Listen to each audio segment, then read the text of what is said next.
I Can't Breathe. The United States has been gripped by social unrest over the portrayal of deep-rooted racism embedded within the US government in a gruesome video captured by a bystander. George Floyd, an African-American man, died in the Powder-Horn community of Minneapolis in the US state of Minnesota by Derek Chauvin, a European-American Minneapolis police officer who kept his knee on the right side of Floyd's neck for over 8 minutes. He's breathing right now. Check his pulse. Check his pulse. Okay. Check his pulse, Tal. Tal, check his pulse. Tal, check his pulse, bro. Bro, check his pulse, bro. You bogus, bro. You bogus. Don't do drugs, bro. What is that? What do you think that is? You call what he doing okay? Get back. You call what he doing okay? You call what you doing? You call what he doing okay, bro? Are you really a firefighter? Yes, bro. I am from Minneapolis. Bro, you think that's okay? Check his pulse. Check his right. Tal, check his pulse. Get back in the check. The man ain't moved yet, bro. The man ain't moved yet, bro. Where?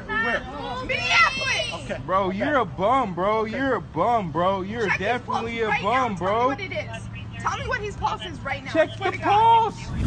About 6 minutes after pinning Floyd down, the black man became non-responsive and fell silent, making bystanders urge the officers to check his pulse. He was taken to the Hennepin County Medical Center in an ambulance, where he was pronounced dead around an hour later. His death is the latest in high-profile killing of people of color by white police officers. What they attempt to historically have done is to say that black people are not human, and that black people have no history, no culture, and that other groups of people of color as well, and to denigrate their culture and to make them appear less than. And that's how you can, with George Floyd, sit on someone's neck with your knee on their neck for 9 minutes, is because you don't see them as fundamentally human. And once you don't say someone is human or is beneath you, inferior to you, you can do anything to them.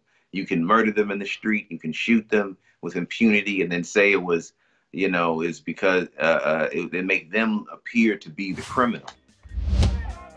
Massive protests have broken out, with rioting and looting often taking place across the states. With violence rising during protests, the US government is rushing to control the crisis, and this is while the country is stuck in the deadly coronavirus pandemic. The outrage made protesters ignore lockdown and social distancing measures and take to the streets.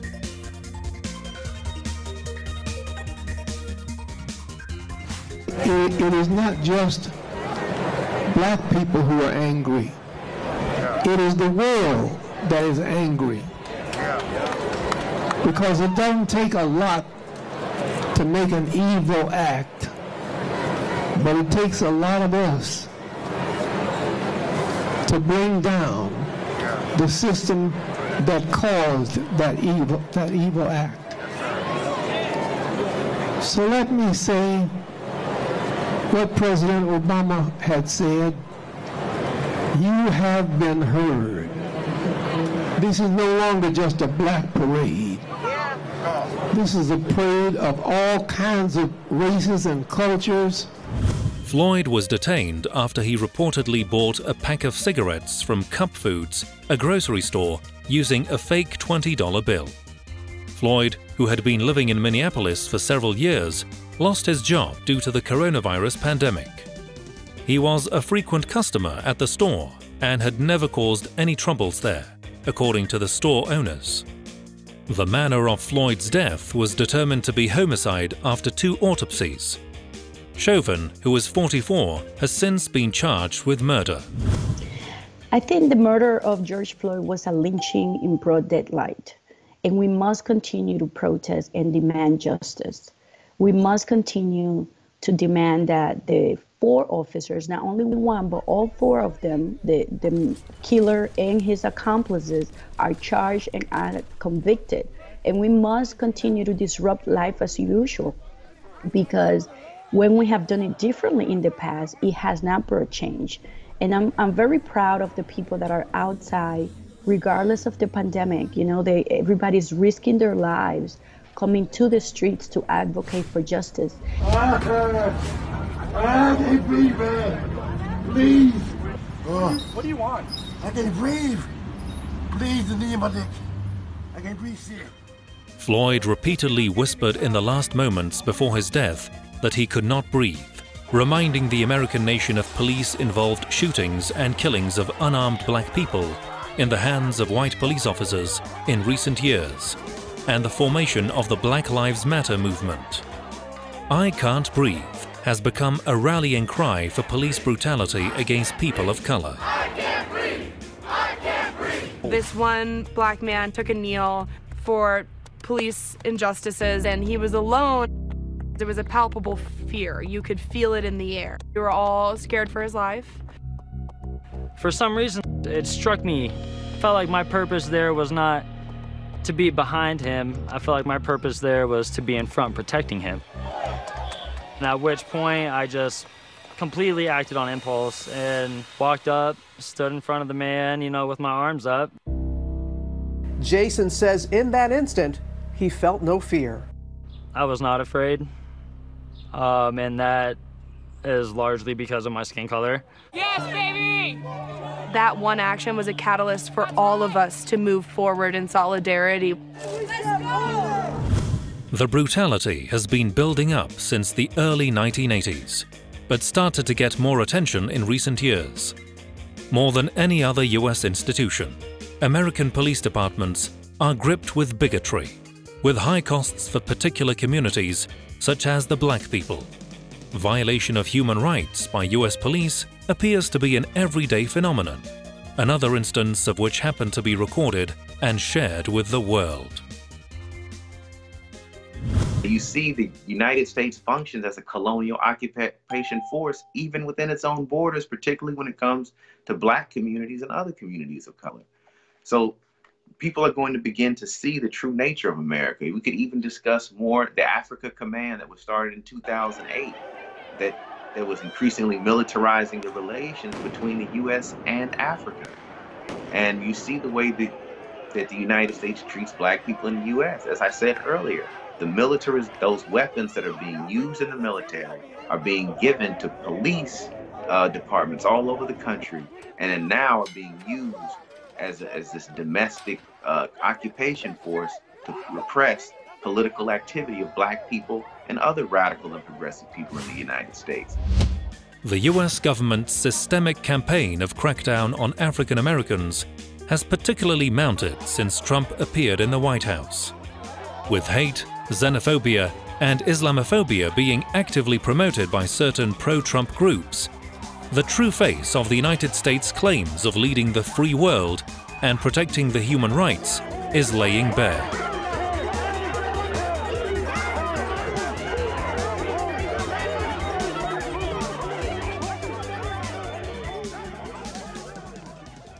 We are at May 30th, and I have yet to find out what happened to my son. I was denied everything about him. Right now, what we are seeking is the truth. We're asking that the video cam be released in its entirety. How much money have we spent on these body cameras? Have you seen the video? Have you seen the video? No justice! No peace! No justice! No peace! No justice! No peace! Eric Garner, Michael Brown, Laquan McDonald, Tamir Rice, Walter Scott, and Freddie Gray are only a few of the black victims of police brutality against African Americans. The authorities, meanwhile, deny systemic racism in policing. Despite such claims, public outrage continues over social injustice as well as inequities embedded within the US criminal justice system. The claim that the United States is leading the free world in protecting human rights could not be more false. This government does not respect human or civil rights. They have a very militarized police that is trained to violate those rights. They are trained to make up lies and falsify reports to get away with what they want. So, for example, if they come up to you and they want to arrest you, they can make up any lie to arrest you. You don't have to be committing a crime. You don't have to be the suspect of a crime. They can just make it up. So it's really, the United States is definitely not the leader when it comes to human rights. The story is very different for the people that actually live in this country. The death, now called a murder, has led to outrage in America. The protests have not only engulfed America within a pandemic, but have also offered the most comprehensive live picture of police brutality ever. The violence appears widespread and consistent, as President Trump cheers on police violence and police departments across the country try to impersonate military forces. These are not acts of peaceful protest. These are acts of domestic terror. The destruction of innocent life and the spilling of innocent blood is an offense to humanity and a crime against God. America needs creation, not destruction, cooperation, not contempt, security, not anarchy, healing, not hatred, justice, not chaos. This is our mission, and we will succeed. 100%, we will succeed.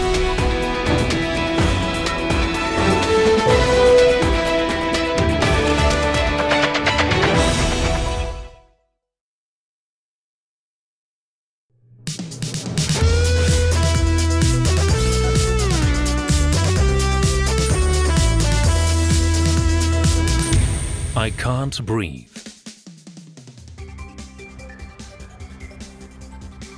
Trump has threatened to use the US military to crush the protests. Yet, the decision has isolated the president further and kicked off congressional efforts to rein in his authority under the Insurrection Act, which would allow him to use the National Guard against protesters. His response to protests, which involved holding up a Bible in front of a church, has become a flashpoint itself. Yet, the administration defended the move, comparing Trump to Winston Churchill, whom he adores. I personally believe that we need a new constitution. We need a new constitution, one that prohibits and criminalizes racism and discrimination. It needs to be explicitly said that, racist actions and discrimination of certain groups for their color of their skin will no longer be tolerated, so that we can have systemic change. So I feel encouraged by the amount of people that are in the streets. I feel encouraged that if we continue to push forward, hopefully we can see a change in this system. And if not, then we must continue to put pressure until we see that change. Dystopian scenes from the protests have also led to reactions from other world countries, making the issue a global one. Iran, Russia, and China are among many other nations that have denounced police brutality, particularly against the people of color in the United States. The George Floyd death is building a movement that even extends to Europe. People took to streets across Europe to lambast police brutality and racism in America, from London to Paris, Athens, and beyond.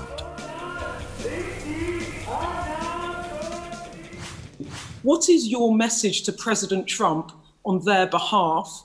We mourn George Floyd, and I was appalled and sickened to see what happened to him. And my message to President Trump, to everybody in the United States from the UK, is that I don't think racism or race, and it's an opinion that I'm sure is shared by the overwhelming majority of people around the world. Well, racism, racist violence has no place in our society. And you mentioned the demonstrations. Beth, all I would say is that I do think people have a right to protest, to make their feelings known about injustices such as what happened to George Floyd. I would urge people to protest peacefully and in accordance with the rules on social distancing. It's safe to say that the killing of George Floyd has rocked the white world, going even as far as Australia, where protesters voiced solidarity with activists seeking justice for the unarmed black man. So, what can George Floyd's murder tell us about the status of human rights in the United States, considering Washington's claims of leading the free world and protecting human rights, now under President Trump? President Trump, he's a worldwide embarrassment. I believe that even other countries are embarrassed for us. President Trump is a neo-fascist, one that looks to uphold white supremacy, and he has completely mismanaged the situation. If you have heard some of his tweets, he is calling for violence. He would like for the armed white supremacists to basically shoot the protesters, and that's what he insinuated in his tweets. And, I'm very surprised. This is a time where he should be calling for justice for the murderers of George Floyd and not calling for violence on protesters that have the right to fight back on a system that is abusing and caging and murdering them. Racial disparity indeed plays a key role today in the politics of the United States, specifically in an election year. Trump, who had been particularly investing on the black communities to win the ball against Democratic presumptive nominee Joe Biden in the November election, now faces a harsh dilemma. With Trump losing favorability, given he would come out behind police officers supporting him, and Biden being popular among African Americans, the president's chances of re-election could become slimmer. I can't breathe. I can't breathe. George Floyd's last words, but they didn't die with him. They're still being heard, echoing all across this nation. They speak to a nation where, too often, just the color of your skin puts your life at risk. They speak to a nation where more than 100,000 people have lost their lives to the virus and 40 million have filed for unemployment, with a disproportionate number of those deaths and job losses concentrated in black and brown communities. And they speak to a nation where every day millions of people, millions, not at the moment of losing their life, but in the course of living their life, are saying to themselves, I can't breathe. The president basically denied tens of thousands of people demonstrating across the United States, which at some point forced him into a bunker. Racism is a critical issue that could bring about such a gruesome scene today in the year 2020. Will it be any different if either of the candidates wins the upcoming race? The impact that the elections are going to have is going to be very interesting, because some people are arguing that this is a reason to vote against Donald Trump. But in fact, what it really shows, and I think this is why you have these, rebellions happening, is that there really isn't much of a choice between the two candidates. If you look at their records, historically, you have Joseph Biden, the Democratic candidate who supported the 1994 crime bill, right? The Violence and Prevention Act of 1994 that instituted 3 strikes and you're outlaws, added 100,000 new troops, built billions of dollars for new prisons. And then you have Trump, who calls himself yesterday the law and order president, as he did during his campaign. The death of George Floyd has already proven to be a significant turning point in the US politics, already playing into how the partisan fight is going to pan out before November. It's a representation of how ugly the power play is going to get in the immediate future. Former President Barack Obama, therefore, took the chance to play his part in the competition by calling for more protests and policing reforms. When sometimes I feel despair, I just see what's happening with young people all across the country and the talent and the voice and the sophistication that they're displaying, and it makes me feel optimistic. It makes me feel as if, this country's going to get better. Now, I want to speak directly to the young men and women of color in this country, who, as Cleon just so eloquently described, have witnessed too much violence and too much death. And too often, some of that violence has come from folks who were supposed to be serving and protecting. The only black president in US history, Obama has been vocal in supporting what is today called the Black Lives Matter movement, although cracking down on the black kept going as strongly during his own administration. Meanwhile, race proves to be playing a crucial role in today's America, suddenly turning its back to lockdown and social distancing measures put in place to tackle the coronavirus pandemic and resorting to street fights in pursuit of justice.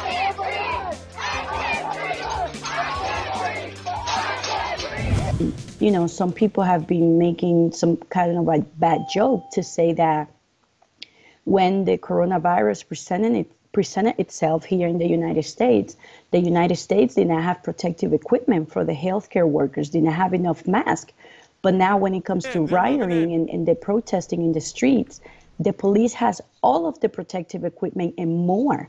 The United States did not have to order anything or is not short on anything. And that speaks to the where the priorities are in this country, where the United States has a very militarized police force and has authorized them to use any force when it comes to people here. Fearing for your life from the threat of police brutality on a daily basis has been a dark reality for African Americans, Muslims, and other minorities in the United States. The rate of black people killed by police was 2.5 times higher than white people between 2013 and 2019. This is while 13.4% of the US population are African Americans. I think the first thing is to stay in the streets. People are trying to convince people, oh, stop doing that. You're destroying your own neighborhoods and community, even though people don't, you have a whole generation that's lived through, an economic recession, now a depression, and have very few opportunities. You're destroying your own neighborhoods when they don't own property. So they're not destroying their own neighborhoods.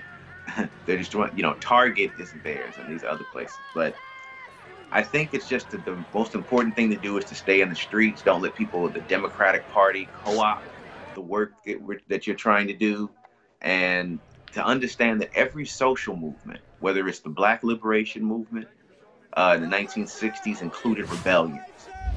But this battle is not only about African Americans, as people from all walks of life have come to the streets to decry not just the US government's racism, suppression, and brutality, but also its corruption and global hegemony. Condemning the US police's use of force was probably captured best in this viral song, exploring the minimum demand and the absolute right of any human being, the right to life and prosperity.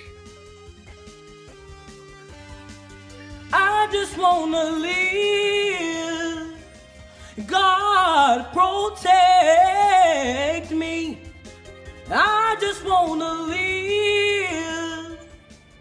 I just wanna live.